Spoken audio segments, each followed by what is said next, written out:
Les taux se resserrent pour Duchesne et Fils à Yamachiche. Effectivement, aucune offre jugée acceptable n'aurait été déposée pour sauver l'entreprise employant plus de 140 travailleurs de la région. Une période de suspension avait été accordée jusqu'au 30 avril afin de permettre à un investisseur potentiel de procéder à un rachat.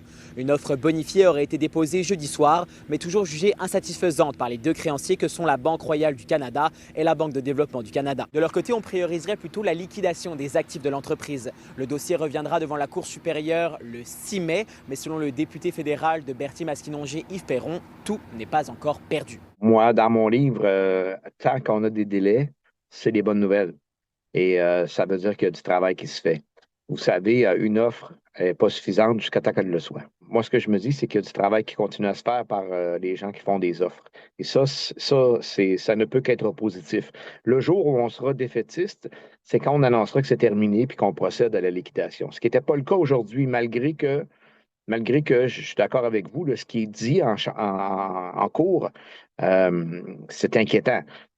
Mais ce qu'il faut se dire, il faut garder l'espoir, puis il faut se dire, tant qu'on a du temps, on peut y arriver. Bien qu'Yves Perron n'ait pas souhaité nous révéler le nom de cet investisseur potentiel, ce dernier n'a donc plus que quelques jours pour bonifier davantage son offre afin de permettre aux 140 salariés de conserver leur emploi. Mon impression, c'est qu'il y a des groupes qui sont sérieux, qui sont capables, qui seraient capables de relancer. Puis j'espère que les créanciers entendront raison ultimement, là. Du côté de l'entreprise, le président de Duchesne n'a pas souhaité faire de commentaires pour le moment, mais a confirmé dans une communication par courriel avec Nouveau Info que la seule chose qu'il y avait à faire pour le moment était d'attendre.